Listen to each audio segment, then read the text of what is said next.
So let's start. It will be a challenging panel because we have not a lot of time to cover a very large topic, US versus European CLO market. It's actually a topic that we'll tackle in two parts. First, we'll talk about regulation because there's some divergence currently in terms of regulation between both markets. And then we'll move to another part, which will be about investment consideration and relative value between both markets. And maybe we'll have also time for questions at the end. So we know that recently, probably a few months ago, the US Court of Appeals for the District of Columbia Circuit has actually ruled in favor of the LSTA arguments to remove and not actually require risk retention rules for open market CLOs. And there was no appeal from regulators following that ruling. And we know that actually since the month of April, the actually risk retention rules in the US are revoked for many CLOs. So first, I'd like to turn to Daniel, and maybe give us like a picture of where we are currently in the US, and where is going from there. Sure. I mean, I guess from the standpoint of Europe, at least looking at the US from afar, the key development that we see is, as you mentioned, the outcome of the LSTA case, which I'm sure you know was a claim brought by the LSTA against two federal regulators in the US, challenging sort of the definition in the Dodd-Frank Act, which applies the risk retention rules in the US to securitizers, and sort of asking in relation to open market CLO managers the question of whether such a manager was a securitizer under those rules. The definition of securitizer was essentially an entity that organizes and initiates a securitization by transferring assets into the vehicle. And so the LSTA was arguing that open market CLO managers, and we'll come to what they are in a minute, at least we're not within that definition, and so they couldn't be securitizers, and therefore the risk retention rules in the US wouldn't apply to them. And as you mentioned, the Court of Appeals agreed with them, and the time frame for appeal has since run out, we understand. So the rule is that open market CLO managers no longer have to comply with risk retention in the US. I think the key point in terms of precedent value for the case is that there was a clear distinction drawn between open market CLOs on the one hand and balance sheet CLOs on the other. Open market CLOs, as the name suggests, were said in the judgment to be CLOs whereby a manager organizing and initiating the transaction was acquiring assets in the open market on behalf of the CLO vehicle, rather than using a balance sheet as an originator or an original lender to transfer the assets into the vehicle. So the emphasis was on an absence of transfer by the entity organizing and initiating the securitization. So that distinction is a pretty important one to bear in mind when looking at the precedent value of the case and looking at new CLOs. And I think perhaps just to take one, sort of one new set of facts and to try and apply that rule to them. The case of US CLO managers that we've heard a lot about coming into Europe and looking to comply, of course, with the European risk retention rules on the basis that they are a manager originator under the European rules. And as we've heard in the previous panel, that there is a lot of discussion around the origination procedures in those transactions and whether they will, on the one hand, be sort of good enough to keep the transaction within the credit risk retention requirements of the European rules on the one hand, and on the other, keep the transaction within the four corners of the LSTA decision on the other.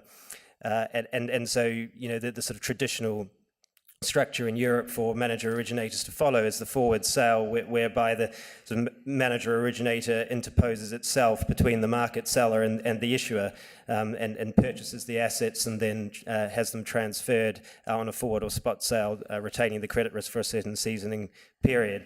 And I guess the key question being debated is whether that transfer by an entity such as the manager originator, who is after all organising and initiating the transaction is one that would lead a court to conclude that that was in fact a balance sheet CLO and not an open market CLO.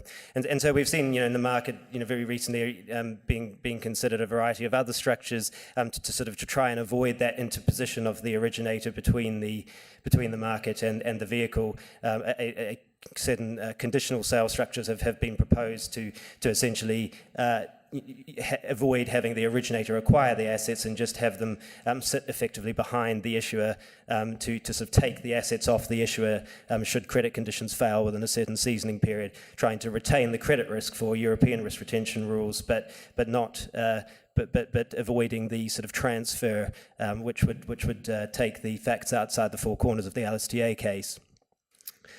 So I guess the key takeaway for the rule, at least from a sort of European perspective, is just to make sure that distinction about transfer is borne in mind, and to consider very carefully the facts of the particular CLO that you're looking at. Thank you, Daniel. So obviously you have some implications from this decision to repeal the risk retention rules in terms of issuance volumes in the US, number of managers, etc., etc. I'd like to turn to Maggie. Maybe you can talk to her more about the direct effects on the market. Yes, thank you, David. I just saw the result of the poll. That's exactly what has happened since April. The spreads get pushed, a little wider because on the back of heavy supply after risk retention get repealed in the U.S. So first and foremost, we see heavy supply, at least expected heavier supply. To give you some content, so last year we saw 183 billion issuance. That's reset and new issue combined. Excuse me. Yeah, okay, perfect. So this is the slide I used at yesterday's panel, but it's only common slide. So on the left chart, that shows global CLO issuance, and last year was 183 billion of new issue supply. That combines new issue and reset. So that was kind of between new issue and reset was roughly 2-to-1 ratio. And so far this year, we've seen over 100 billion supply in the US market, and that's half-half between new issue and reset. So when a manager wants to restructure the older deal, meaning extending the term, the reinvestment period, and probably change all the metrics, before risk retention went away, they had to put up risk retention capital. Now they don't have to. So this really motivates more resets. Hence, we've seen that.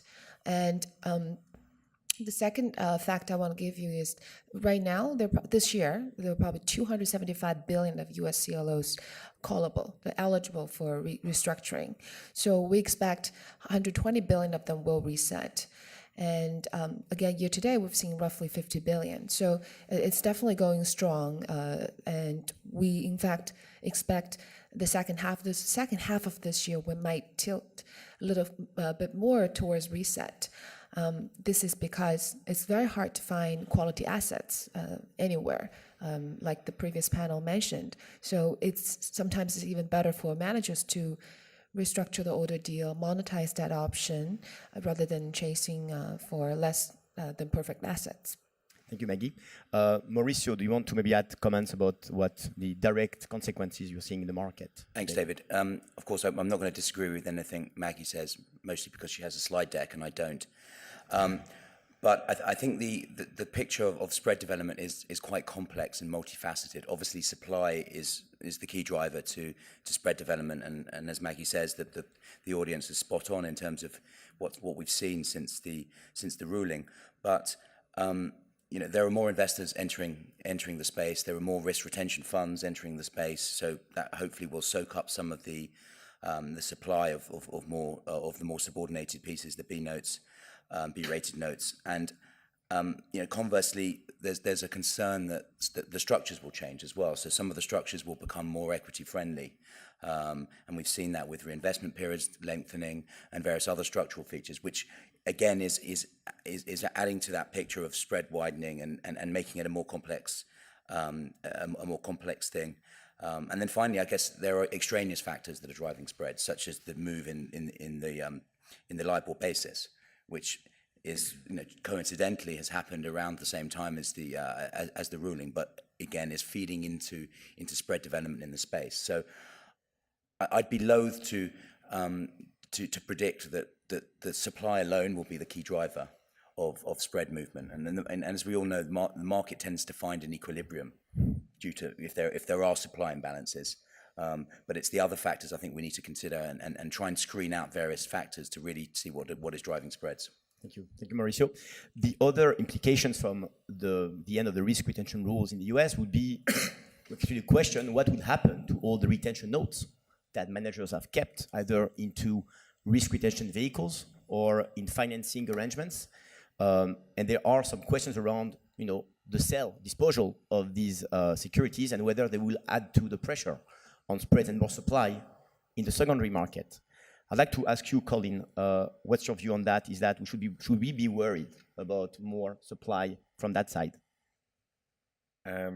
So I think we should certainly not be particularly worried. I think we should expect supply coming from these retention notes. That being said, because some of these retention notes were financed anyway originally, supply or financing has actually been already agreed upon, and some of the managers might be happy to hold these notes. That being said, the high-yielding managers might not be natural holders in particular, of the investment-grade mezzanine tranches, and for that reason, we should certainly expect between, let's say, 3 and 5 billion of supply probably over the short term. To put things into context, the February actual new issue in the US was around 15 billion, excluding refis and resets and reissue, while it has been just above 10 billion over the past month, so in May actually. And that difference alone would make up for the whole expected supply from retention notes, which would certainly not create a massive amount of additional supply from that angle, I wouldn't think. Thank you, Colin. Alessandro, do you share the view, and what do you think about that point? Yeah, sure. I mean, I definitely agree with Colin. I kind of think of it in two terms, right? There's the vertical retention and the horizontal. On the vertical side, we kind of calculated it to be roughly about 5 billion of vertical retention. And to Colin's point, about probably 75% of that we see as already having financing in place. So it's unlikely that's going to be sold. So you're talking about 25%, so between 1 and 1.5 billion will come out on that front. And on the horizontal side, most of the people who'd held horizontal were prepared to do so and had an equity interest in wanting to hold that position. So we actually could see the number actually even being a little bit lower than what Colin suggested. We also actually predicted, we split between debt and equity, so we estimated 2 billion supply of CLO equity and 2.4 billion supply of CLO debt.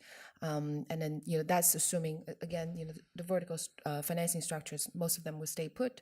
The major, structures, MOA, CMOA, will stay put in the short term.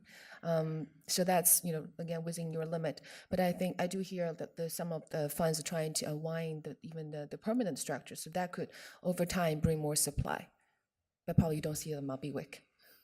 Okay. All right. So we are seeing since April a notable drop in the number of dual compliant deals out of the US because obviously, the risk retention rules are not effective on the open market CLOs. So I would like to, but we still see a number of CLOs that are issuing dual compliant deals for specific reasons. I'd like to turn to you, Maggie, again, and maybe tell us the reasons why this dual compliant market continues to exist and go on. Yeah, I think there are two reasons. The first one is managers try to tap a global investor base, and so in doing so, it's actually fairly straightforward if they can have a US and European CLO franchise. The second reason I think it's meaningful is just that if they have a global franchise and then maybe the next downturn, there will be a position to take advantage of the credit market dislocation. I think that maybe they're looking after the broader market, not just in CLOs, which could be more meaningful.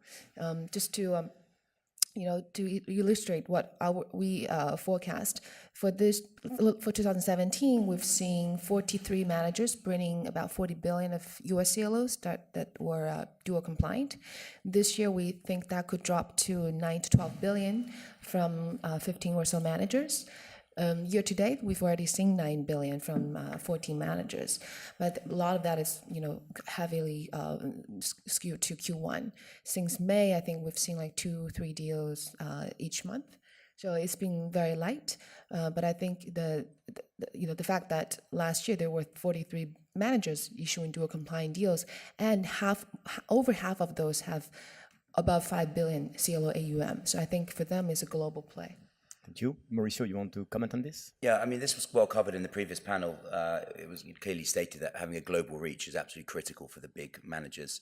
Maintaining scale and maintaining a loyal investor base is absolutely critical in all areas of the capital markets. And if you're a big player in this business, saving 10, 20, 50 basis points on a transaction is not what it's all about. It's about consistency. It's about survival in market downturns. It's about being able to exploit arbitrage or exploit differences in the market as supply and other factors drive spreads on both sides of the Atlantic. And I think if the large issuers of the dual compliant deals feel that there is an absolute need to satisfy the new bunch of B tranche investors, well, then they can start issuing vertical slice retention deals. So there are ways that they can satisfy the appetite maybe in the US for B tranches and satisfy the European risk retention rules. So it's not necessarily mutually exclusive. Sure, thank you. So the impact is actually what's going to happen with European investors that like to buy US CLOs, and now they only buy risk retention deals and they cannot find the supply from the US. So I'd like to ask you, Colin, how do you see the future of European investors with regards to the US CLO market? Well, it is certainly a concern and an issue for a European-based investor wanting to invest in the US. That issue actually is actually broader than just purely the CLO market, because ABS and other types of structured credit are also and perhaps even more affected. In a way, it comes down to the specifics of your fund structure in a way. So you can, of course, for commingled funds based out of Europe, it will be a problem, and it will remain so for the foreseeable future. You can use the single separately managed account route. You can use onshore funds in the US. Britannia has just opened an office in New York, which is not completely unrelated to that very issue. And as it was mentioned before, a global reach, both for CLO managers and for investors like us, is becoming more and more important, I would say. All right, thank you. Alessandro, do you have any also view on this? What's left for European investors? Sure. I mean, in addition to what Colin said, we're definitely seeing that asset money pools are becoming more global to be able to adapt to changes in regulation on either side of the Atlantic. But the one addition I would say, which is different, and this is a large component of our business, is the middle market front in the US. Middle market managers, which use CLOs more as a funding for their balance sheet as opposed to an arbitrage deal.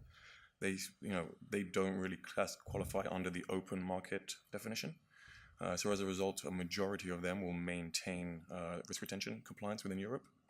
And so we're seeing an increasing number of European buyers who before had maybe looked at it peripherally are now starting to put a lot more focus into the asset class, mainly because we're also seeing more insurance money coming in the US, and so liquidity has improved as well as transparency.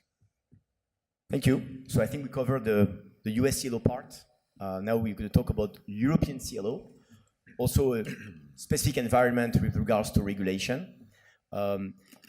There have been a lot of questions, over the last year around the sponsor route, originator route, also the new STS, simple, transparent, and standardized securitization law, how it's going to affect CLOs.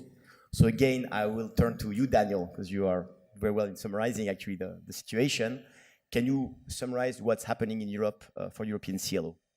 Sure. I mean, I think this was very well summarized in the previous panel, so I'll be brief. But I think so obviously it's not really the same as in the US, where you have a securitizer who initiates a securitization by transferring assets into it, and that's what sort of the risk retention requirement hinges on. In Europe, it's whether you meet the definition of securitization currently under the CRR and to be replaced, although substantially the same definition in the new rules from 1 January next year, and then it's whether you're a sponsor or an originator, effectively for CLOs anyway, in respect of that securitization. So within the sort of the sponsor route, at the moment at least, there'll be a requirement to establish and manage, which obviously is not a problem for CLO managers to satisfy. And then there's a sort of a regulatory component, which currently at least is a requirement for MiFID authorization, and then also a requirement to hold certain additional permissions, such that the firm would be an investment firm for regulatory capital purposes under the CRR. That regulatory piece is absent from the new rules, and the definition of sponsor and under the new rules refers only to the MiFID II definition, which is simply refers to an entity that in the ordinary course of its business provides investment management services to third parties, and so we're hopeful that US managers and I suppose potentially UK managers post-Brexit might be able to make use of the sponsor route, notwithstanding that they're not EU established or authorised. In relation to originators, the existing rules and new rules are much the same. You've obviously got the manager-originator route, which, as we heard in the last panel, has historically been favoured by non-European managers who don't have the regulatory authorization in Europe. You've also got a option for it to be a non-manager originator, third-party originator. So that would include the retention funds that are external pools of capital that are managed. That are managed externally. That option is still available under the new rules, but there's been a sort of codification of the sort of substance test, which always really applied to those structures, but will now actually be set out in the regulation, which states that the originator effectively can't be established for the sole purpose of securitization, and that is further clarified in the draft RTS, which set out a sort of three-pronged test for whether or not you'll have a sole purpose established originator, and essentially those sort of requirements to be outside of the sole purpose sort of prohibition and to be a genuine originator are those relating to economic substance on the one hand, so basically ability to make payments from sources other than your loans that you're securitizing or the retention investments that you hold. The second piece of that is a sort of broader business purpose test. So do you have a broader business purpose beyond securitization? And then thirdly, there's a requirement for the individuals involved in the actual decision making of the entity to have the relevant experience necessary to make the origination and retention investment decisions. So if those three elements are satisfied, then you won't be a sole purpose originator, and you'll sort of be by definition an entity of substance. So that's quite useful clarification. But otherwise, as I say, with the potential widening of the sponsor definition aside, the rules pretty much carry on as they are for sponsors and originators under the new rules, except, as we heard in the previous panel, there will of course be a direct obligation on the sponsor or originator to actually hold the retention, and not just an indirect obligation on the relevant investors to ensure that happens. Thank you, Daniel, for this summary. So actually we went over the European rules for European CLOs. I want to ask you also, what will be the effect of US rules on European CLOs, especially when deals have to be sold in the US? What's going to be the impact of these rules on European CLOs?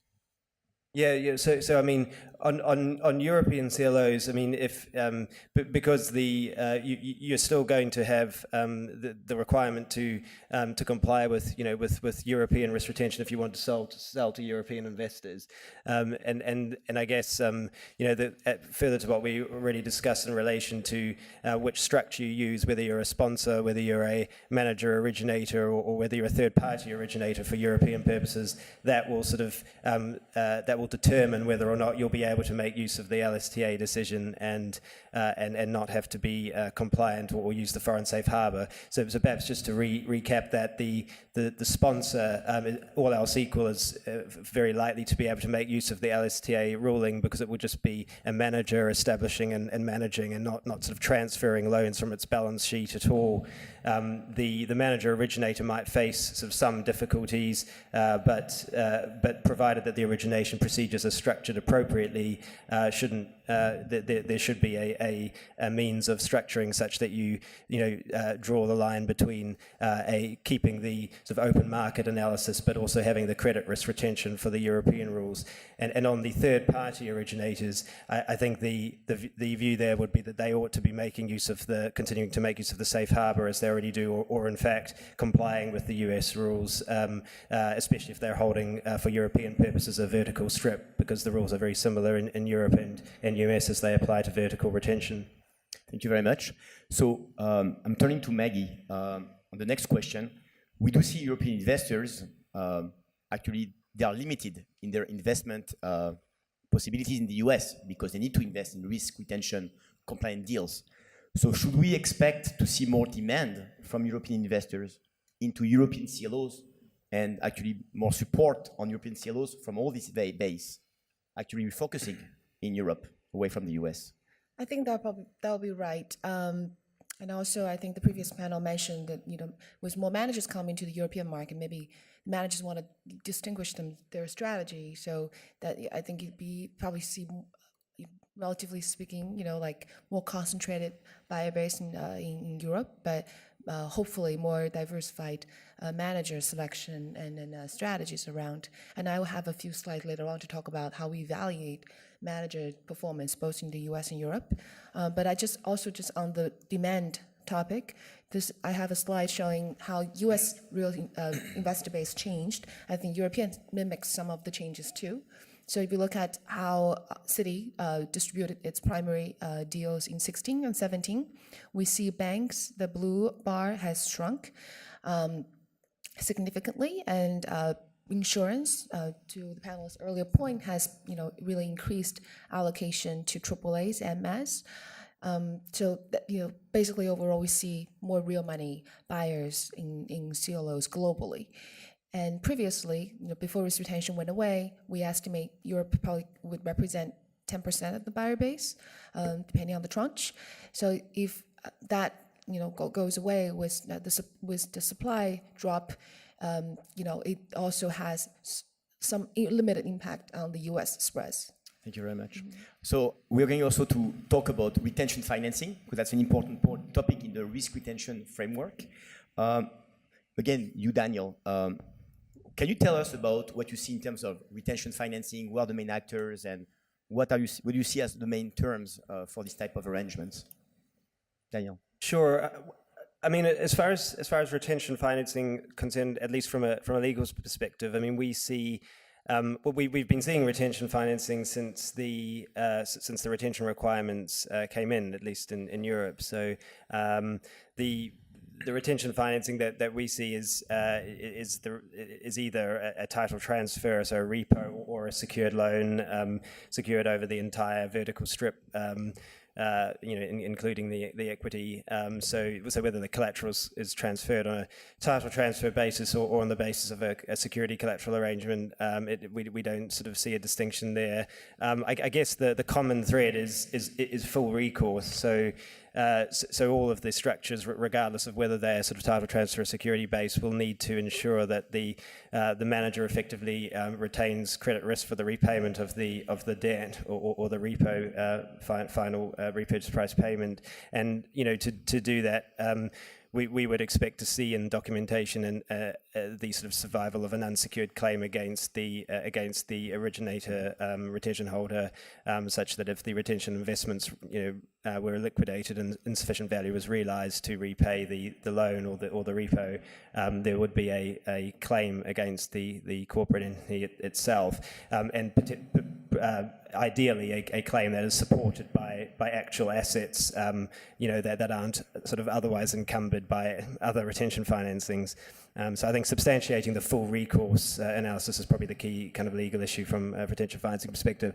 I think one thing that we will see, sort of more of, it was touched upon in the previous panel, is the retention financing of warehouse, CLO warehouse arrangements due to the fact that the direct obligation will apply, retention obligation will apply to managers and under the new rules, and therefore, regardless of the investor base for the warehouse, regardless of how narrow that base is and whether the retention rules apply to them, they'll still apply to the managers, and so they'll potentially be looking for retention financing solutions to their warehouses.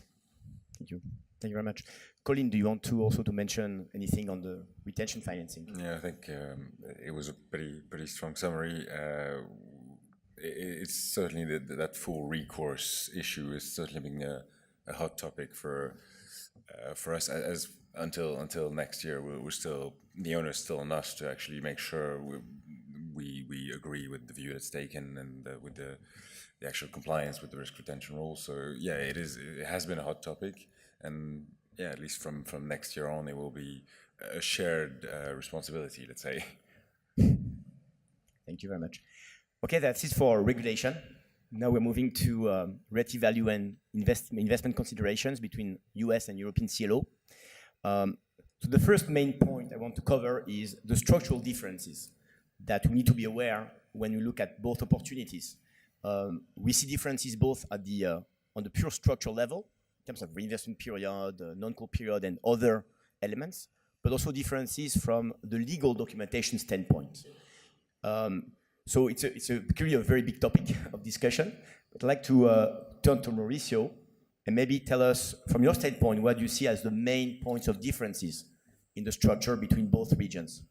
I think, Dave, you've really kind of answered the question there in your summary. The differences between the documentation, obviously, interest rate basis concerns between the two jurisdictions, the reinvestment periods, are all becoming bigger issues. And obviously, given the theme of post-ruling issuance is the main topic of this panel. I mentioned before how US structures are becoming more equity friendly potentially, and also the squeezing in of the B tranche is going to make quite a bit of difference as to how these structures work. As I say, reinvestment periods I think will be a hot topic going forwards as between the two jurisdictions, and we'll see a big divergence there. But I think as Daniel made earlier, that the vertical structures remain pretty similar between the two jurisdictions, and I think it's quite important to focus on those because that's probably where we're going to start to see some more issuance happening there, because you can actually more easily satisfy both groups of investors. Sure, thank you very much. Alessandro, from your standpoint, how do you see the key structural differences between both regions? So I think most of them have been covered. The ones I would add are you get higher leverage in US deals. Subordination is higher on the European side. There's also differences in the ratings. US deals only tend to have dual ratings at the AAA level and then single rating all the way down. European deals tend to have both. And then to your point before about documentation, obviously, because of the risk retention rules, par flush is a lot more common on the European side than it is on the US side. Right. Thank you very much. So after structure, we talk about collateral and manager performance. I'm going to turn to Maggie. I know you prepared some slides on that, so I don't want to miss it. So what do you see in terms of dispersion of performance between managers, between both regions, and collateral characteristics? Yeah, I'll spend 2-3 minutes quickly going through. So for the investors who follow our research, we publish our scorecard in both US and Europe, where we benchmark deal performance and collateral performance and also managers. So this next 3 slides come directly from our latest scorecard. First of all, I'll point out that US market, because of the collateral market, is deeper. So we see bigger credit dispersion in the loan spreads, and as a result, differentiation in the BB and VOC, for example. So if you look at the left chart, that shows the US BB tranche and VOC for dispersion by issuance quarter. So issuance cohort. So if you look at all the green dots, that shows the 75th percentile of the MVOC for each quarter of issuance. Gray is median, red is the 25 percentile. So the difference between the green and red is what we define as the dispersion between top and the bottom. So that's roughly 2.2% in the US. Across all 2.0s. The same is actually just about half of that, 1.1% in Europe on the right chart, sorry. And so this is an example of, to show that the loan market is deeper in the US, so the managers could position the portfolios more differently. And to also give you another number, with that spread of the portfolios, would see about 40 bips different dispersion in the US versus about 20 bips in Europe. So that said, European managers still can add a lot of value because they have the bond bucket, where the US doesn't. So the next two slides, we look at the same concept, how manager performance is dispersed across different vintage. So this again by vintage, and we track price-adjusted par bill, which is the change of portfolio NAV since first payment date. So it peels off all the structure differences. It purely looks at the change of collateral NAV. So to show how managers have traded collateral over time if they add value in building the NAV. So again, there, the US, we see about 80 bips difference. So the top, the green line, 75 percentile is 0.3%, meaning managers have, top performing manager added 30 bips of par since first payment. Keep in mind, this is, considering all the losses over time, so this is actually outperforming the loan index. And the bottom manager would, on average, lost 50 bips par, so that's 80 bips differentiation. And the same for Europe, same measure for Europe would show you about 1.3% as well. So that's that's the next slide on the left chart. So that's 1% difference for the same price-adjusted par bill metric for Europe. So this just to show you that even though the loan market is not as deep in the European side, managers were able to trade bonds, potentially helped them to create alpha. So the same thing we observed in equity cash flows. So if you look at the right chart here, in the US, the difference between the top and bottom performing manager would be 1.3% of quarterly cash flow. So that's 5.2% annualized. And for Europe, the right chart shows you 1.4%. So it's about the same, the dispersion. What it means for the investors. So if you're a debt investor, you care about your principal and the par erosion. So you should look at the left chart, price-adjusted par bill. That means a good manager, top-performing manager, can save you 10 points of NAV, 10 points of par, or 10 points of NAV over time. And if you're an equity investor, the top performing manager will give you on average 5.2% more cash flow a year. So that's how we look at manager, and surprisingly, they come to about the same. Thank you, Maggie, for this. Mauricio, I don't have slides, but can you maybe talk about collateral differences? Yeah, and once again, it's hard to argue with the lady with the slide deck, but it was a very good summary. I think the one point I would pick up on that Maggie mentioned is liquidity. I think it's absolutely critical because, clearly I think people accept that there is a low liquidity in the loan market in Europe compared to the US, but I think it's the impact of that which is important rather than the fact that liquidity is low. If the impact is not so meaningful, then I don't think it should be an area of concern. If the lower liquidity doesn't manifest itself in any poorer execution or poorer performance of the structures. One thing I would say, going back to the original conversation about supply, is that obviously, this is all predicated on the fact that the European market remains vibrant and strong, and then there's lots of issuance. And I think, maintaining the liquidity at both the CLO level and at the loan level is critical here. And I think the big managers will recognise that allowing the European market to atrophy, which I don't think it will, but if there is a fear that the European market will seize up due to lower supply, is not in anyone's interest. As I say, I don't think that's going to happen, but it could conceivably do that after this ruling. So I think monitoring the liquidity of the underlying assets is really where we see people focusing. Thank you very much. Now we leave the key question for the end. Actually, we've talked about US versus European CLO, so I would like to ask a few people here, where do they see the most of the value between both markets, and how do they assess the value to make decisions? So Alessandro, maybe you want to talk to us about what your views are. Sure. So, I mean, if you try and look at them on a comparable basis, you really have to take into account on the European side the cross-currency basis and the value of the floor. On euro terms, euro-dollar cross-currency basis is about 25 bips. The floor, it ranges on how you think about the forward curve. We see people say anywhere from 10 to 20 bips. So what that means is if you adjust the spreads on the at the senior part of the stack, you're probably 10 to 15 bips pick up in Europe. In middle mares, you're probably 20 to 30 bip pickup, and then by the single B point, you're flat. So as opposed to kind of defining whether or not that's valuable or not, it's kind of thinking about some of the points that were brought up earlier. Is that enough of a pickup to compensate for the fact that you're going to have low diversity in your pools? You're going to have each CLO you buy will be more comparable because of the smaller loan market. And actually the liquidity on the underlying bonds themselves will be lower. So, if you think that that's enough of a pickup, I think you're supposed to dive in the European side. If you don't, you're on the US. If not, you maintain a balanced portfolio. Thank you. Colin, any view? Well, I would agree with most of these points and add to that over the past few years, I would have probably singled out US middle market as an area across the board of value. But that particular area is now, that premium you're getting has now become at least more reasonable or fairer.